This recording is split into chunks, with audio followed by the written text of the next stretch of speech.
Rama Rama Hare Hare, Hare Krishna Krishna Krishna Hare Hare, Hare Rama Rama Rama Hare Hare, Hare Krishna Krishna Krishna Hare Hare, Hare Rama Rama Rama Hare Hare, Hare Krishna Krishna Krishna Hare Hare, Hare Rama Rama Rama Hare Hare, Hare Krishna Krishna Krishna Hare Hare, Hare Rama Rama Rama Hare Hare, Hare Krishna Krishna Krishna Hare Hare, Hare Rama Rama Rama Hare Hare, Jaya Rama Rava Rama Rava Shri Radhe.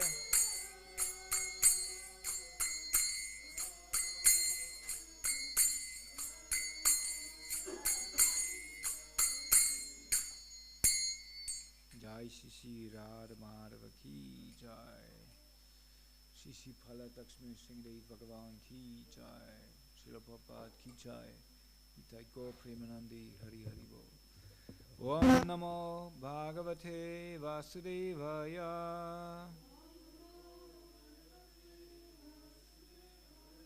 Om Namo Bhagavate Vasudevaya,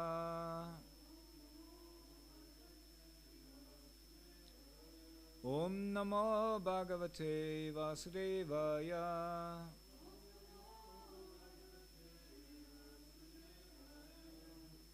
Hare Krishna.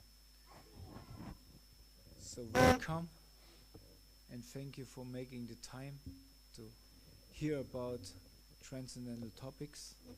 One can see that winter is there because normally we have more attendance, but there are two reasons why not so many people are there. Some may be blocked in the snow, and the other reason is many of our devotees who live here in the temple, they are actually out in this time. They are in the cities. You find them with stacks of books. They're distributing this literature because our strong conviction is that this literature can save lives. And if it can save lives, it can save the world. Because that's so much important. What's going on here? You tired? See? It's so much important to hear about this transcendental. It's about this transcendental topics, what we're discussing here, and even we may say, "Oh, we know this because some of us may from India. We know that we're not this body, but knowledge is one thing. How we act is another thing, and." So that's so much important in this day and age to really kind of meditate upon this fact that we not this body, that we spiritual soul, because all problems like we see now, that people are fighting because of different race, different religion. That would be completely meaningless if we would apply this philosophy in our daily thinking and acting. That's one thing. But then, when we understand what we are not, what's the next question?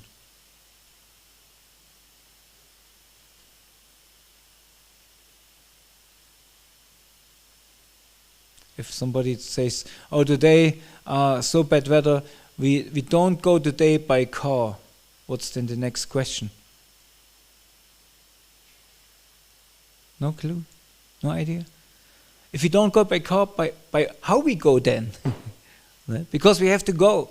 So when we don't know what we are, when we know what we're not, then the question is, but what we are then? Okay, we're not this body, and we are soul, but what is a soul? What we are actually? What is so most relevant to us that we forget it? And then, even if I know, what should I do? Right? So that's a very important question. And now we have Kishori Kund, who doesn't understand any English. Okay, in 1 minute, Kishori Kund. Till this point, I only bis dahin erzähle ich nur, was du eh schon weißt, okay? Do you understand German? Nicht du, ich meine hier. Ne, wirklich, oder? Die Kids? Geht ihr hier in die Schule?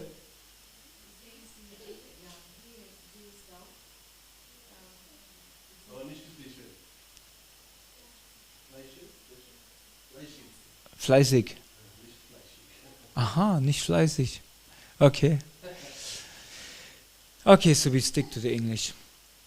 So what we generally do in this hour a day is we're reading from the Srimad Bhagavatam. That is for us the conclusion of all Vedic scriptures, or for the Gaudiya Vaishnavas, where we technically counting ISKCON is part of the Gaudiya Vaishnava Sampradaya. And this, according to our acharyas, our line of teachers, this is the essence of all Vedic scripture, of all Vedic knowledge. And therefore, our Srila Prabhupada, who appeared in this line, he gave this actually to the Western world by translating and commenting according to the commentaries of the acharyas, commenting on each verse, so we can have access to this knowledge in English. And this actually is already such a great contribution, because we see already how ISKCON is growing. Now I know different people have different opinions about ISKCON. I'm not here to advertise anything, but we are part of ISKCON, and for us, for Srila Prabhupada, for myself, he clearly saved my life by giving this knowledge, and not only the knowledge, also a lifestyle what I can apply to that extent that I live here together with my family here, and we do basically service in this community.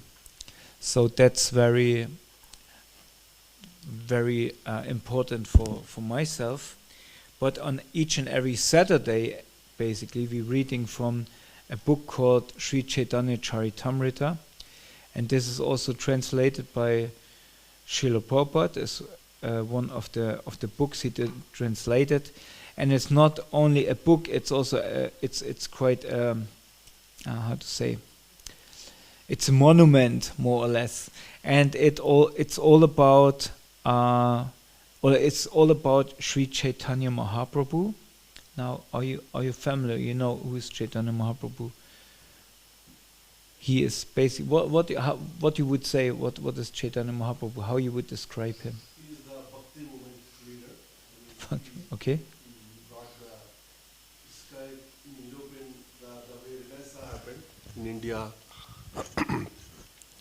The way in Europe or France, the way Renaissance happened. Yes. So similar way, the Chaitanya Mahaprabhu is the one who brought the knowledge of the scriptures again into this. He described all those things in the easy words for the common people, and brought the bhakti revolution once again within the people. The bhakti, why you say again? Bhakti revolution. I mean the bhakti revolution. Revolution. That's very that's true. So we call it as bhakti movement. So Chaitanya Prabhu is one of the thing, and so Prabhu, Sri Prabhupada is also part of that particular movement. Yeah, you said this very nice, because when we look at the Renaissance in Europe, it's also kind of a new wind. Yeah. It was maybe not directly a revolution, but revolution came with it, and this is what we perceive in Europe.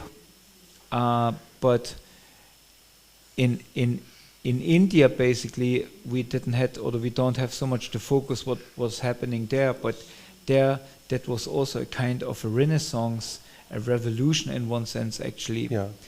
And you said it right, as the leader of the Bhakti movement. Now here, Caitanya-caritāmṛta, compiled by Krishnadas Kaviraj, goes even a step further, and this is basically the basis of the Gaudiya line, that we not only see Sri Chaitanya Mahaprabhu as the leader of the Bhakti movement. Actually, we see him as the very source and the core of the Bhakti movement, because the embodiment of Bhakti, what would be the embodiment of Bhakti? The embodiment of Bhakti, in my opinion, is kind of, there are again different philosophies within that Bhakti movement called Dvaita and Advaita, but both leads to the same thing. One is, Advaita is, I am part of the God. There is no difference between me and God.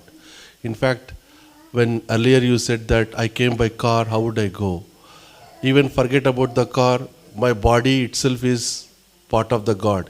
I am just the actor what he is directing. Though I feel that I am doing everything. My body came here, but forget about my car. How my body goes also would be directed by him. So there is no difference between me and God. That is Advaita. Dvai means two. So there is no Advaita means no two. The another philosophy says Dvaita, which is he is there and I am there, and how I need to reach to him is the way that I need to find in a spiritual manner. So well, you gave a good intuition and a good way out, because we will see what is the specific point of Sri Chaitanya Mahaprabhu. Because bhakti means what? Love, right? Love. I mean, if you, in a broader sense, not love like romance, like you see in the Bollywood movies. No, it's some kind of an action. Yes. So if you would say the soul and God are one, then if you really boil it down, would mean you and your wife are one. Yes. What is in one sense true, you one unit, but you're not really one, or in different forms. That would mean you never have disagreements. Yeah. You have any, Mataji? Is this your? Who's your wife? This is your wife. Okay, good. Sorry. You have any disagreements sometimes? Many times. So how can that be? You are one, right? Yeah. So it's not that simple, and also not that true, because if you would say in the end we all one, then when you go out of the room, just pick any lady, because we all one. Yeah. No, but you want to pick this particular lady. Exactly. Yeah. Because there is a relationship, and this relationship is based on what? Mataji, what you would say? You want to hear now from Mataji? What do you think? What is this? Your relationship is based on what? Love. Again, love. Trust. Yeah, but love is such a, how we love each other. But then what? If this is the only thing, how long you married? Sorry. 15 years. 15 years. She was first, right? 15 years. Congratulations. That's in this day and age, that's a great achievement already, right? And but if this would be the only thing that you say, oh, we love each other. I don't know if this would be enough for 15 years to carry on. So what is the foundation of your relationship?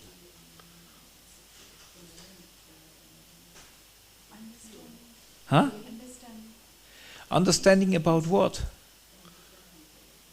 The foundation of our relation and multiple, not one reason, there are multiple things. One is the marriage. We don't call it as contract as such in India, but it's a marriage is one thing, that bond itself.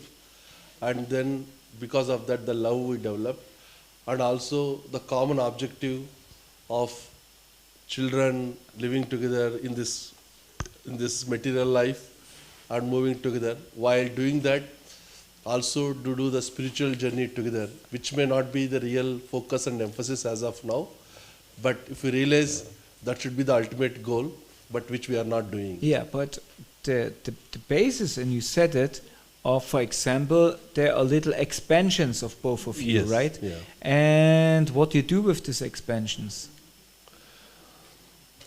Again, You raise them, right? yeah, we raise them. And when you raise them, then you do service, you serve them, right? Yes. And in also in your relationship, you see what does my wife need? She sees what kind of sabji you want to eat today, Yes. So the basis of relationship, of love, is service. Service, yes. Right? Without that service attitude, there would be no relationship. Because just as, you come home from work and your wife says, I love you. And he says, that's very fine. What is there for dinner? Where is my sabji? No, yeah. I didn't do anything because the whole day I just thought I love you. Yeah. I say, very nice, but I am hungry. So this service is always an expression of our love. Correct. Yeah. And how the sabji tastes, you see, this is how much she loves me. Because it's said, I'm not sure if it's true, the wife cooks as he deserves. Huh? Caring. Yeah, sure, you care. If you don't care, then you give whatever you think you would like to eat, because you care about you. But the focus in the relationship is what he likes to eat. Correct. Right? And this is care. You care full to serve him in a way that he is happy. And the husband is careful in a way to give that the wife is happy, to create facilities where she can function, where she can live. Therefore, it's a very great combination called family unit. Although you both are different, you are one. Okay? Yes. So now, as you said, that the other thing is, and this philosophy, what I said, we all one, actually came by Shankaracharya, Yes. right? So, Advaita, yeah. because in our understanding, the Vedas were created as a handbook for the universe. So everybody who has access to the Vedas, like traditional the Brahmanas, they are kind of counselors for the society, even for big kings, and they tell him, well, Veda says this and that, you should do this and that. If you have an IT expert and my computer doesn't work, I go to the IT expert and he tells me, well, you should whatever, update, whatever, So, and this traditionally the Brahmanas are the experts in all matters about life, because they have access to the Vedas and they have the ability to understand them. So now these Brahmanas, as Kali Yuga progressed, or so even before already, Brahmanas used the ability to not only give knowledge, but to manipulate knowledge. Because from, every in Kali Yuga, all orders of life, they diminish. Correct. Yeah. And they get corrupted by material influence. Yes. So the Brahmanas, they use the ability and the kind of service to mankind to mold mankind how they would like to have it. And in particular, this was very practical in they using sacrifices for actually creating, like, let's say, meat for eating. So you didn't have a butcher like nowadays. Yeah. You had a brahmana who worships Kali, and every day he produces that much meat and he sold the meat. Yeah. And then this was a distraction from the original principle. Then an incarnation came, we know as Buddha. And Buddha said, stop it all, Vedas are nonsense, just reject Veda, because it's used in the wrong way. Reject Veda, the only principle is ahimsa. Ahimsa. Right? Non-violence, yes.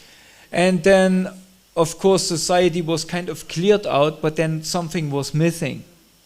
And then Shankaracharya came. Yes. What is an incarnation of? Shiva, we can't. Mahadev, yeah.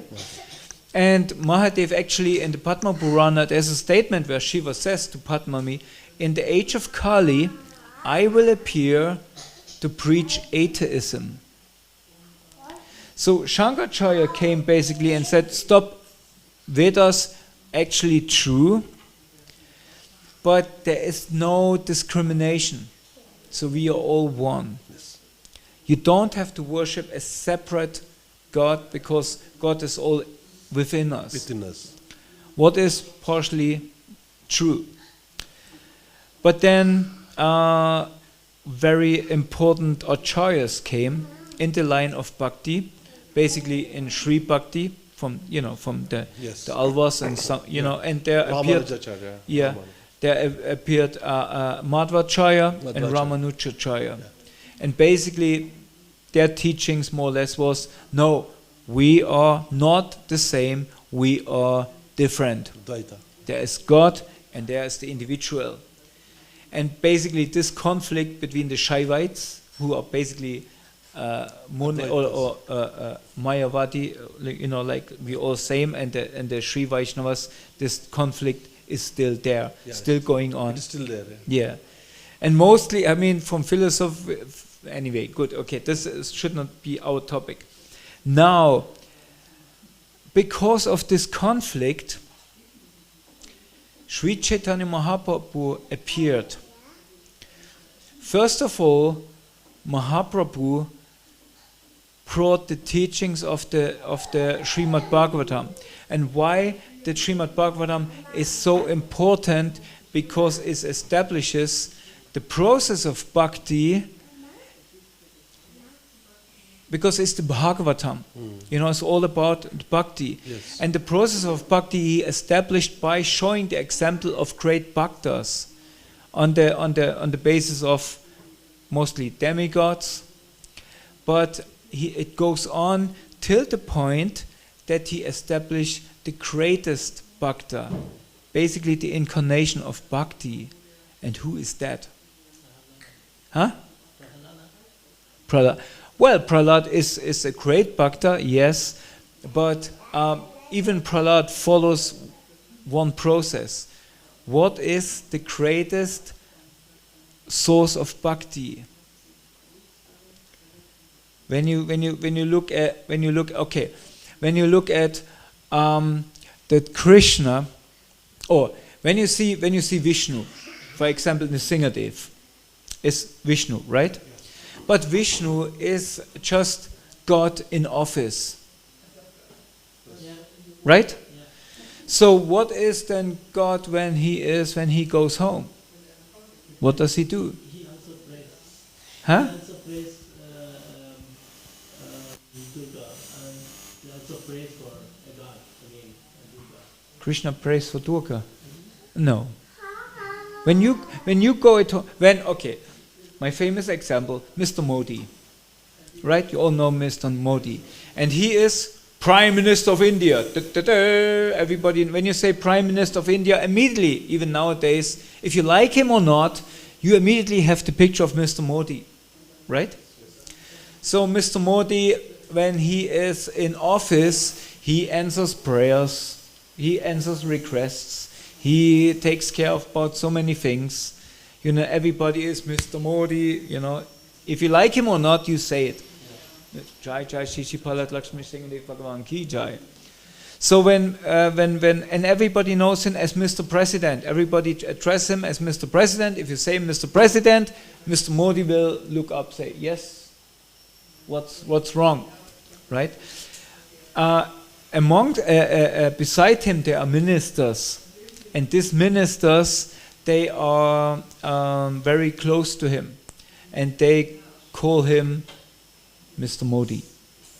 Mr. Modi, we have one request, we have something, we have this and that. And he will listen also and say, yes, what you do? Yeah, what's wrong? So if then amongst his ministers he has like a handful of they're not in the category of ministers, although they're very close to him, and they're telling him things, they're giving advices, they give counseling, they are more in the category of friends. And they call him Narendra. Oh, Narendra. You say Narendra. What? So they call him like this. If I go and say, hey Narendra, he will not listen.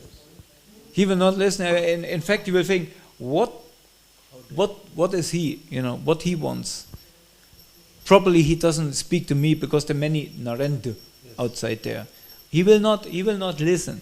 But when his friends are calling Narendra, he's immediately, oh yeah, what? You know, and even if some other minister come and say, Mr. Modi or something, say, Mr. President, he first will listen to his friend ministers who call him Narendra. Right? So when Narendra goes out of office, he goes home. Now he's not married, right? He's not married. But just for the sake of the example, he's married. He's married to a beautiful lady, and they have a very romantic relationship. And he's always, when he goes home out of office to his lady, if he would have one, he would be so excited already. And he would come home to his lady, and she says, oh, Narendra. He would not even say Narendra, he said maybe sweetheart. Yeah. Sweetheart, you are back. And he says, yes, I'm so happy to be back on your side. And she says, I'm also happy that you be back, but where did you put your shoes? Right? And he was like, oh, yes. And he would put his shoes in line. You know, so no problem. I do everything what you say. Huh? This is an expression of complete love. Of complete love. Almost complete love. Because although she loves him very much and she does everything for him, like a good wife, but if, she would go through hell for him. But if he misbehaves, she has the right and the duty to tell him, close the toothpaste, close the lid of the toilet, whatever, like she tells him right away, and he will listen. Right? He will listen much more than even to his friends. That's almost perfect. Now, there have Narendra maybe has even children, right? Like little boys. Yeah? And then the children would come and say, Daddy! And immediately if a child calls you Daddy, or how he calls you Dada? What do you say? Dada? Nana! If your wife calls you sweetheart, but then between you hear Nana, even your wife, even your wife can wait. Well, okay, what do you want? Because he is the main priority, right? And the wife says, nah, No? Because when the little boy says, Nana, on your knees, you be my horse. No? He will climb on the back of Narendra, and Narendra become the horse. And in all, she's laughing, yeah. And in all relationships, what we pointed out here, what is the most exciting and satisfying relationship for Narendra? In office, as with his ministers, with his friends, with his wife, or with the kids. Yes. Because he only makes it out of love. Nobody gets him money when he plays the horse. He gets no prestige. Actually, in fact, the whole country would look, how can this be that he is the horse, right? So that's the way where when Vishnu steps out of office, what is his private life, where he thrives on? His kids. Yeah, but where are his kids? Where are his friends? Devotees. Yeah, where they are. Where are the most exalted devotees who very, very close, very private to him? Those who give everything, who dedicate everything. So what are the examples those who give everything? Huh? No. What? What did you say? He's gone? He's God. Oh, he's gone. He's gone. It was like, wow, what? No. The greatest of the devotees, that's where God goes and... Where do you find the greatest of devotees? In the scriptures. Let's look in the scriptures. In the Bhagavatam, in the 10th canto. What is it all about? There are a lot of examples like Mirabai. Yeah, but she's not in the Bhagavatam. She is in the There is Gajendra Moksha. Gajendra, okay, Gajendra, good. so- But still, Gajendra is still, he waits, he's praying, and then who comes? Vishnu comes. Vishnu comes. So again, he comes in office, in his office function, right? But when he steps out of office, where does he go? Should I tell you? Where's the village where God lives? And nobody even knows that he is God. That's the Gokula, Vaikuntha. Gokula. No, That's not Yadavas. Vaikunda, it's Vrindavan. It's Gokul. Gokula. Because there nobody cares, nobody even knows, because he keeps them in the illusion that he is not God. Because Mother Yashoda, if you would find out that your kid is God, what you would do? Huh? Oh my God, right? My God, So it would. What? No, if you would find out that your kid is God, you would be paralyzed. Like Mother Yashoda, she was, the Balaram came, his brother, and said, Krishna ate dirt. And Mother Yashoda said, no, he never ate dirt. Said, yes, he did. Krishna, did you eat dirt? Mm-mm.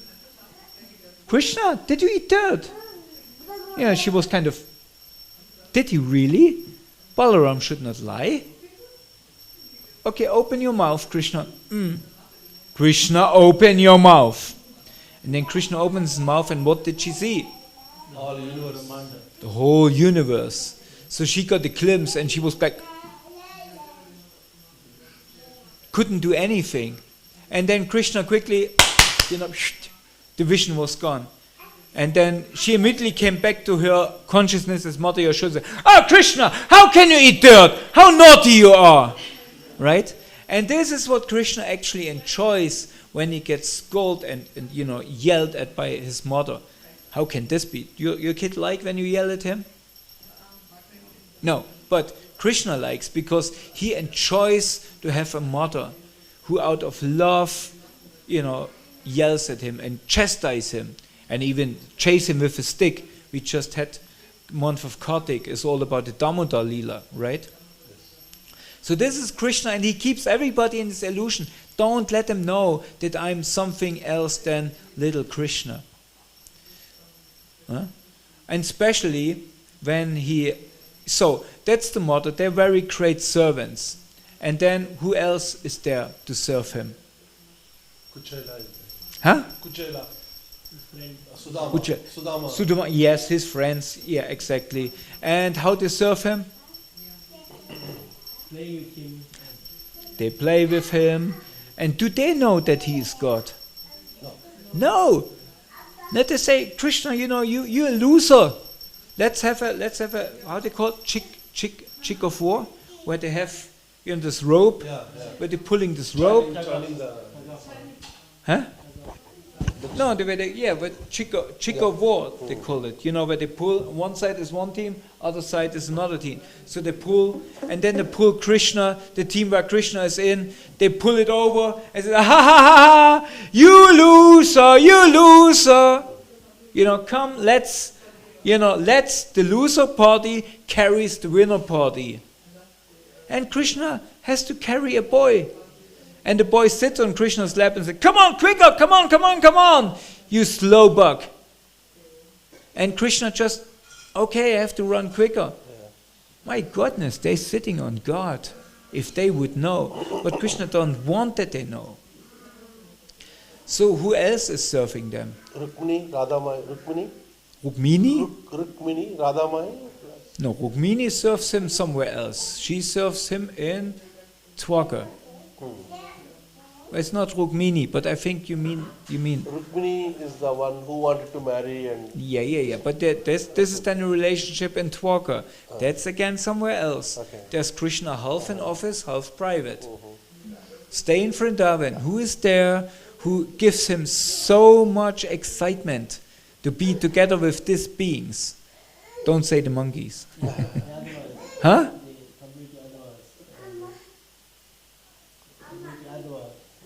Who lives in this village, all the people. But amongst all these people, there are a special group who gives Krishna so much excitement when he comes together with them. Even Pandavas. What is the greatest excitement for boys? Of course, this Gopikas. Gopikas. Yes.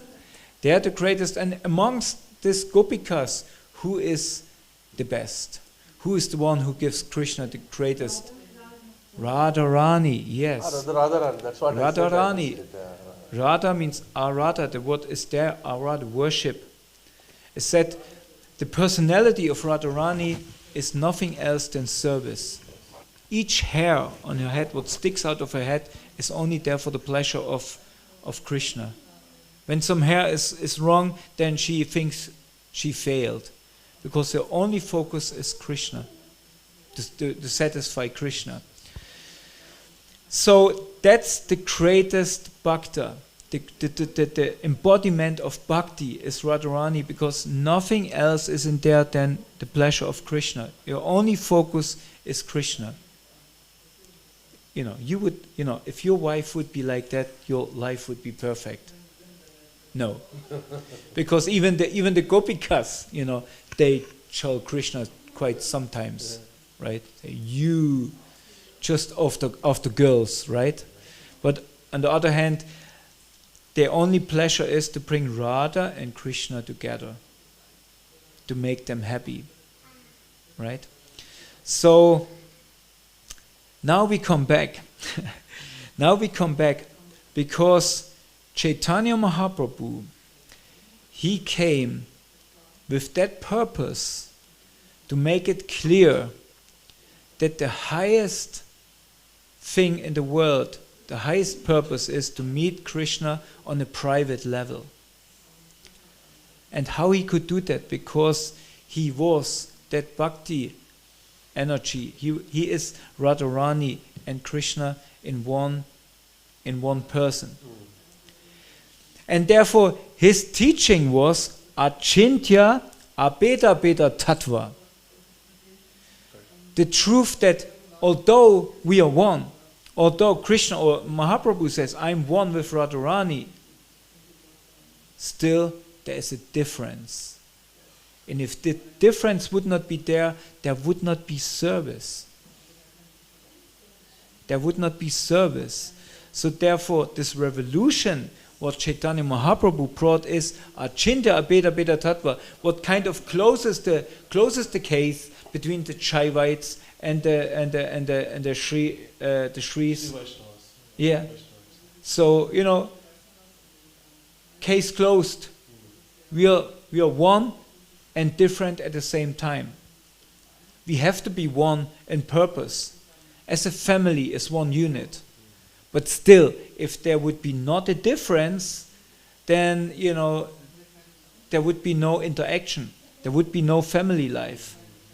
There would be no kids didn't know to whom to go. They know exactly, for this I go to my daddy, for this I go to my mommy. They figured out very quickly, right? So, and that's actually the great revolution from what came from India, where Europe completely was on the political. Everything was more political. They actually try to kick out religion more and more, and come to complete atheists. And they come to the point that they say, yeah, we all one. We don't need God. We have science. We don't need Veda. We don't know anything. We have science. But the Indian way is to say, no, actually, we need more spirit. Because without spirit, there would be no science. Because what science does, discovers things what is already there. And the greatest science is in the Veda. Because matter comes together because of sound. Now sound vibration comes together matter comes together of sound vibration. Sound comes from vibration of what? Mantra. Mantra is kind of the composing language of the whole universe. But now we think, no, all these other things, they're more important. But we just figured out it's already there. It's like Prabhupada gives this example, somebody comes and say, oh, I figure out how to bark like a dog. Wow, wow, wow! But the dog's already barking.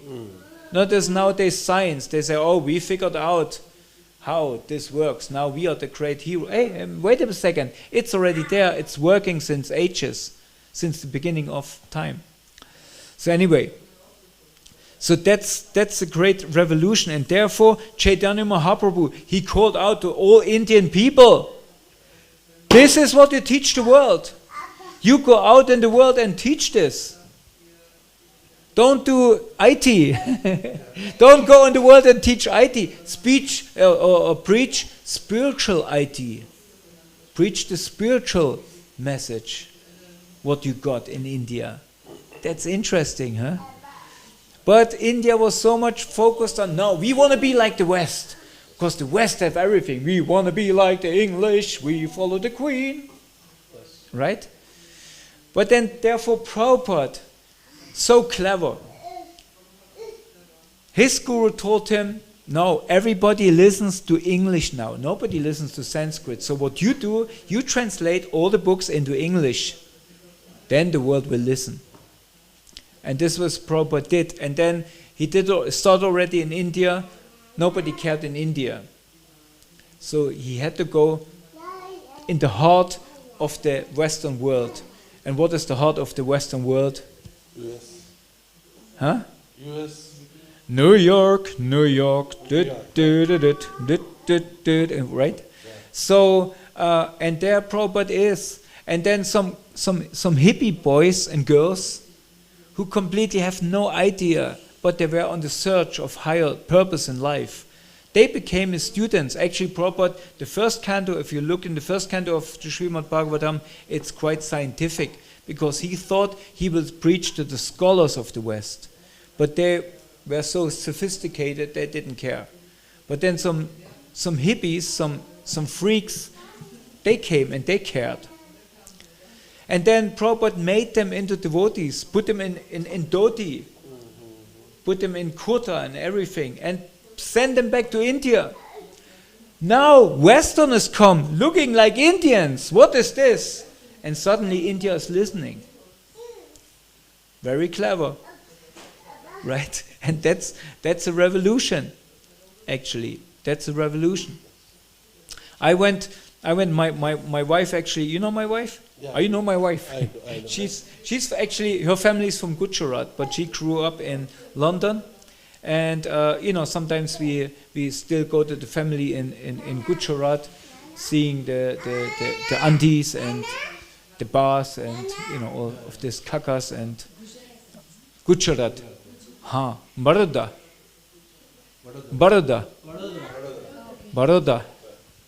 Or Vadodara. And one time I put on a dhoti, and her cousin basically watches me and looks at me and says, I don't know how to do that.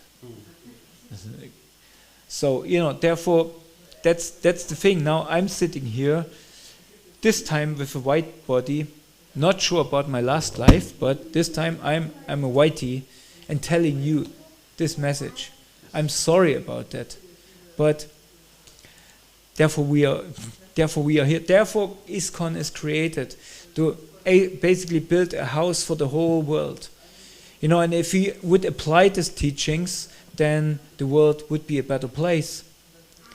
Now, we don't speak about politics and this and that. Even in spiritualistic organizations, not everything is gold what is shining there. So, and whatever experience we may have with this and that institution, in the end it's about our own spiritual practice. And therefore we come now to Sri Caitanya-caritāmṛta, what we actually supposed to speak. Did we have the verse down here? Is it 19?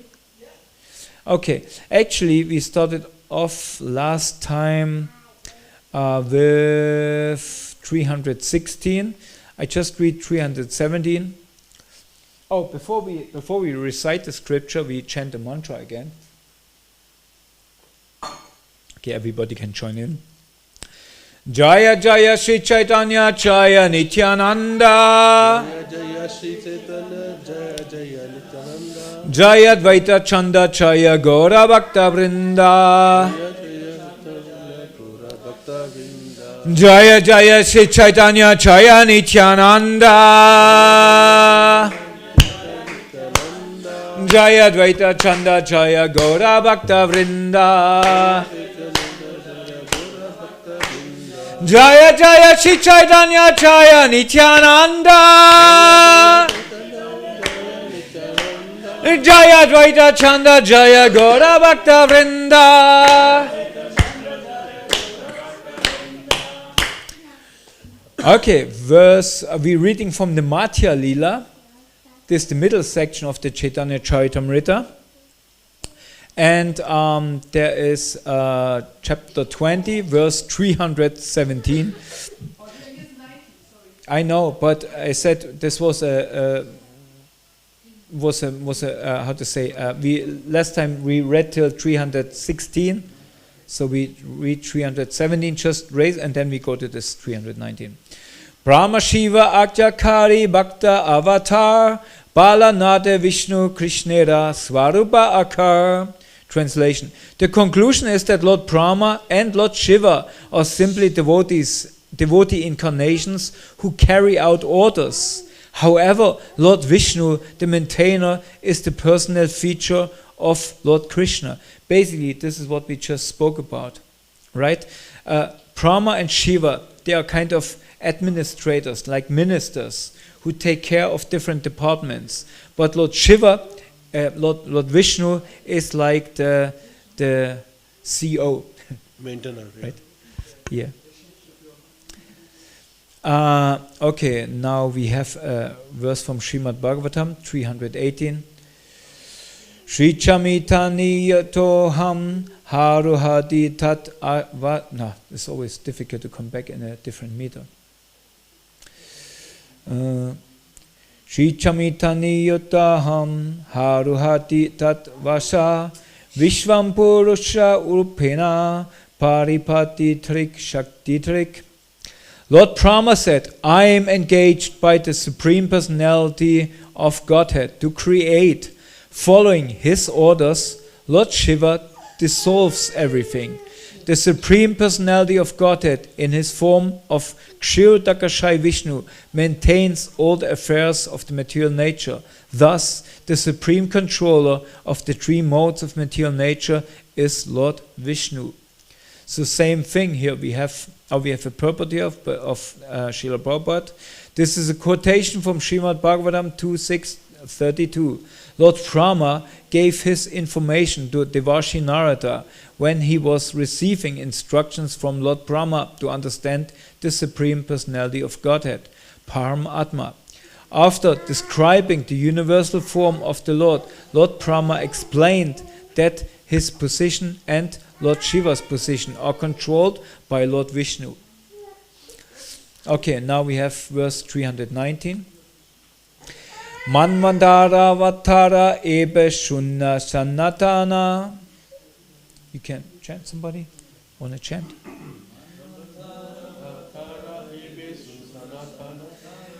Manvantara avatara ebe shunna sanatana.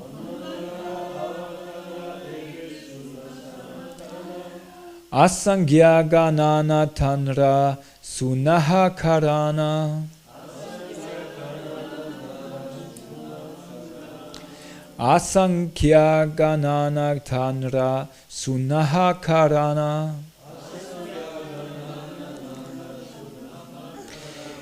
Manvantara vatara ebe shunna sanatana. Asangya ganatanra sunaha karana. Hare Krishna, Krishna Krishna, Hare Hare, Hare Ram, Ram Ram, Hare Hare.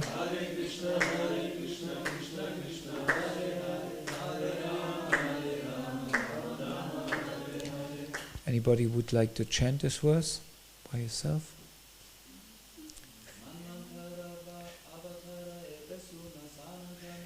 Manvantara eva shuna sanat.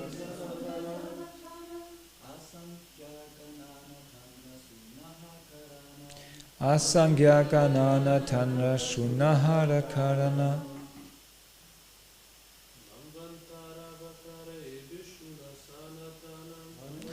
Ta'ana eva shuna sanatana. Asangya ganana tanra shunahar karana. What else?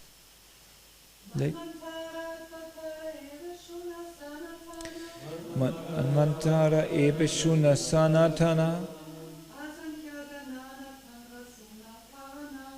Asangya ganana tanra shunahar karana. Okay, we have. Okay, somebody else? We have a word for word translation. Manu Antara Avatara. The incarnations associated with the reign of each Manu. The incarnations associated with the reigns of each Manu. Ebe, now. Shuna, here. Sanatana, O Sanatan Goswami. Asankhya, unlimited. Ganana, counting. Tana, of them. Shunaha, just here. Karana, the cause. Translation: O Sanatan, now just hear about the incarnations associated with the reign of each Manu, Manvantara avatars. They are unlimited and no one can count them. Just hear of this source. So now here, this chapter, a whole chapter is a conversation between Chaitanya Mahaprabhu and Sanatana Goswami. And now we come to a point there he teaches about all the incarnations in all Manus. And we read a short paragraph 320. Oh, now you're bored, huh? Yeah, what are you talking? When's food is there? Soon. Okay. Pramara ekadine haya jauta manvantara jauta avatara dahan Karina Ishvara. In one day of Brahma, there are 14 changes of the Manus. And during the reign of each of those 14 Manus, an incarnation is manifested by the Supreme Personality of Godhead. From this verse, it can be calculated that in 1 month, 30 days of Brahma's life, there are 420 Manvantara avatars. And that in 1 year, 360 days of the life, there are 5,040 Manvantara incarnations. Thus, for the 100 years of Brahma's life, there is a total of 504,000 Manvantara avatars. In addition, the Manus themselves are considered partial incarnations of the Supreme Personality of Godhead. Om Agnanati Mandasya Knanan Shanashalakaya Chakshurmidam Yena Tasmai Shigrave Namaha Sri Chaitanya Manopistam Stabidam Yena Bhutale Svayam Rupagadamayam Dadati Svabadandikam Jai Shri Krishna Chaitanya Prabhu Nityananda Sri Advaita Gadada Shivasadi Gaura Bhaktabrinda Hare Krishna Krishna Krishna Hare Hare Hare Rama Rama Rama Hare Hare. Okay, just in the last minutes, a little bit about this verses. What we hear now here, this section becomes very technical because Chaitanya Mahaprabhu gives instructions to Sanatana Goswami, and basically, when you read it, it's also quite interesting because it gives kind of a hint of the technology of the universe, how it comes into. Wow. No. How it comes in being. So one of my famous or favorite examples I always give is the company of Knaus. Knaus, they're making this Wohnwagen here, right? And it's like a big company, and the chief of Knaus is like the head. You know, if you'd think that's a universe, then he would be Vishnu. He has different incarnations also who act as Shiva and Brahma. No, and in each day it's like a shift. They have different shifts there where they work. You have shifts in your company. You have shifts: morning shift, late shift, and night shift. Yeah. So in each shift you have a shift leader, right? And these are kind of the Manus, they are kind of shift leaders, right? And in this way we can maybe meditate or think, or it explains to us, at least to me, something what's going on in the universal creation. Sometimes we think we're so sophisticated, we don't need this anymore, or we don't believe in this anymore, because we can explain now everything with. We can't explain anything. We just have some conclusion where we think, oh, everything evolves. In the beginning it was very simple, and now it's very complex and complicated, and therefore that's our sign of advancement. But actually the advancement was already there, right? Everything is there, and even now. There's one Manu. Somebody knows the name? Manvanta? No. I think in the Bhagavad Gita says that. Brian, you remember? The Manu of this day and age. He said there's somebody there governing over us. There are demigods right in place. Otherwise, how would be there snow? If not Indra is there and say, let there be snow. Like. In West we think it's all Frau Holle. No, she shakes her beds, or Kishori Kund, you know Frau Holle? Some fairy tale, what? You know Frau Holle? No, I tell you later. It's not for Bhagavatam class. Huh?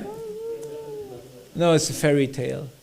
It's completely bogus. It teaches something else. But anyway, yeah. So, all things are in place. Somebody takes care of the body of water. there's still Varuna in place. Somebody takes care of the body of fire. Agni is still in place. Although we don't know, we don't care, doesn't mean they're not there. You know, if your children, you know, pray to God, it will not happen. But if they grow up and in one point they will say, I don't care of my parents. Maybe I even don't have parents.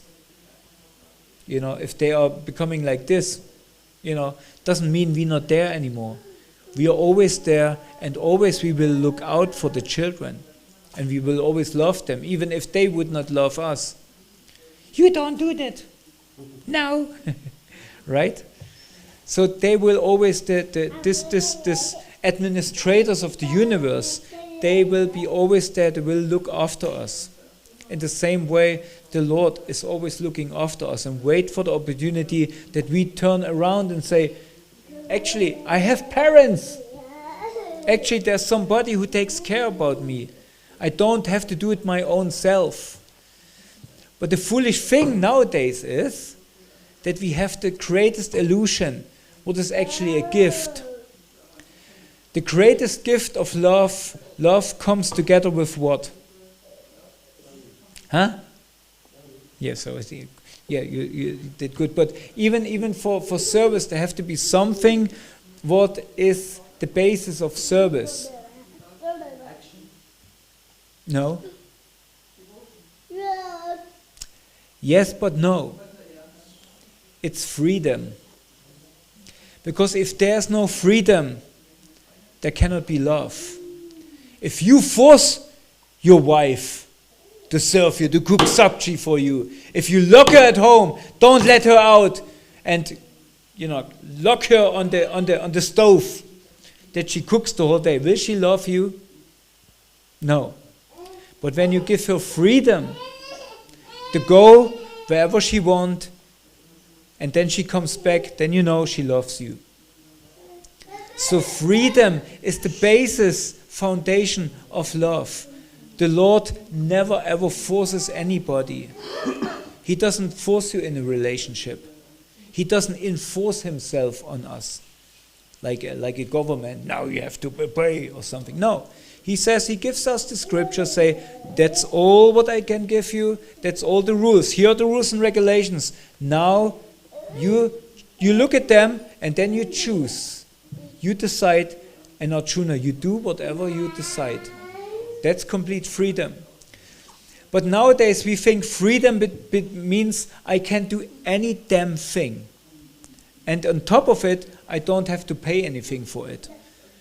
It's like you go in a pizza place. Sometimes you go to the pizza place, pizzeria. No? Yes? Sometimes, okay.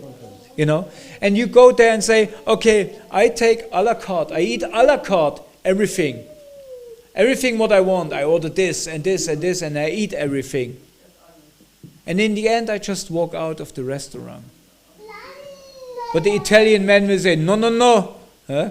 You come back. Huh? What is this? You have to pay for all the pasta. Otherwise, I will call my uncle in Neapol. And he bring all his friend called Mafia. Right? So they will not let you out. But we think nowadays we have the freedom to take everything out of the store and don't pay everything for it.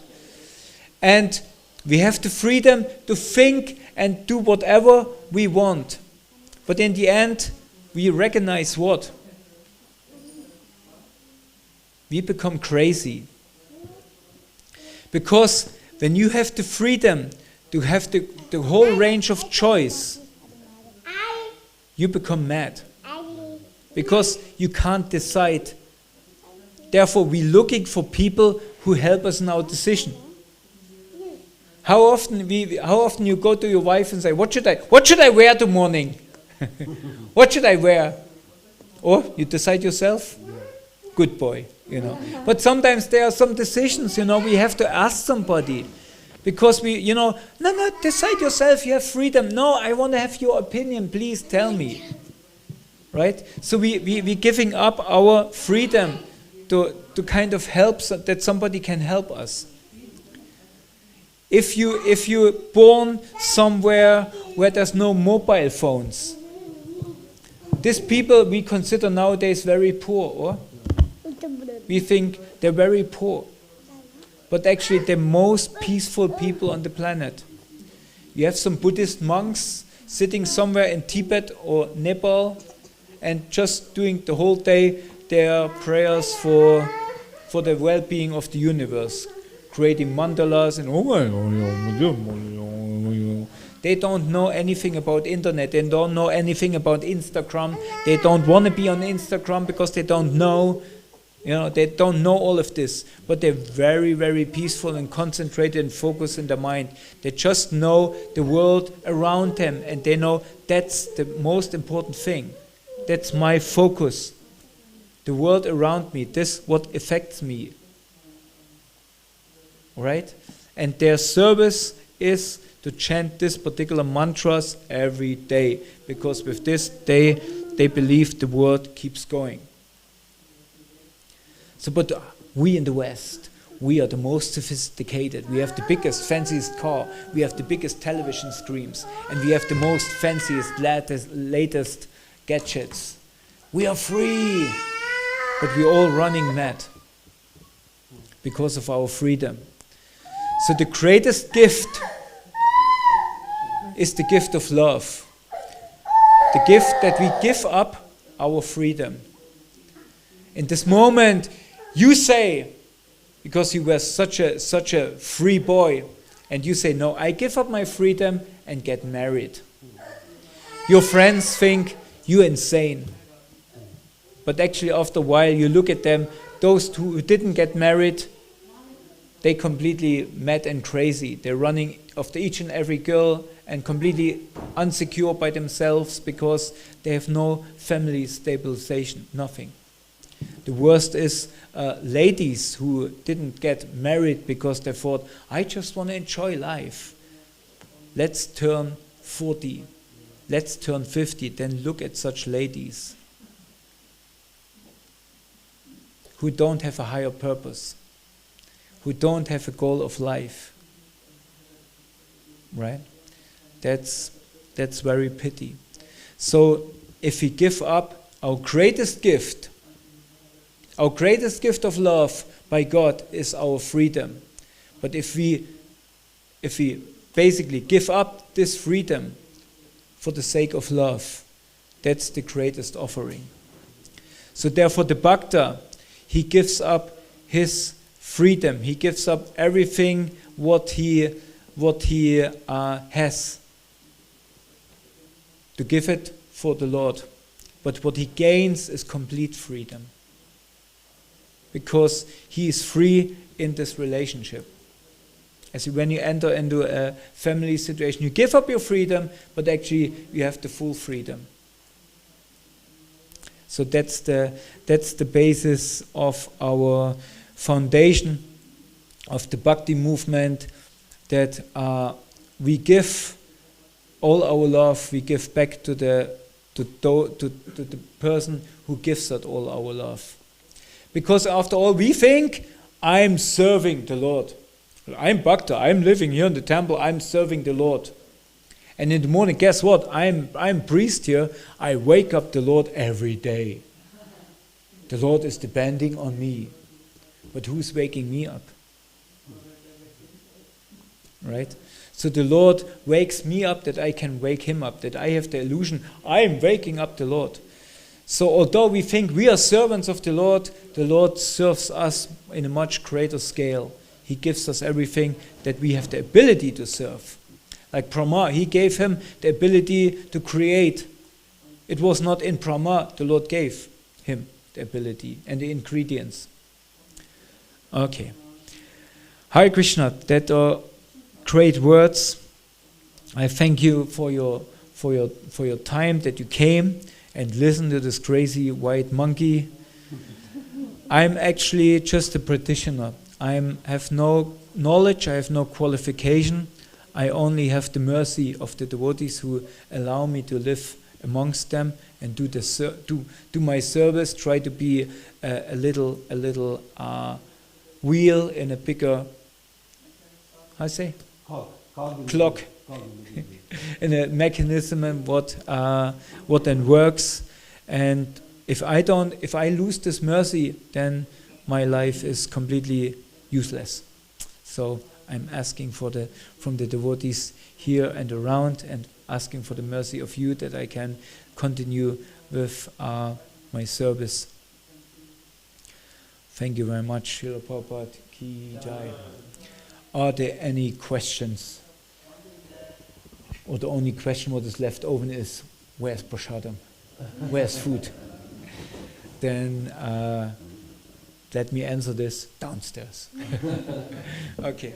Thank you very much. Srila Prabhupada Ki Jai. Krandaraj Shri Caitanya-caritāmṛta Ki Jai. Nitai Gaur Premanandi Hari Hari Bol. Ramananda Gopala Prabhu Shri Gurudev Ki Jai. Thank you.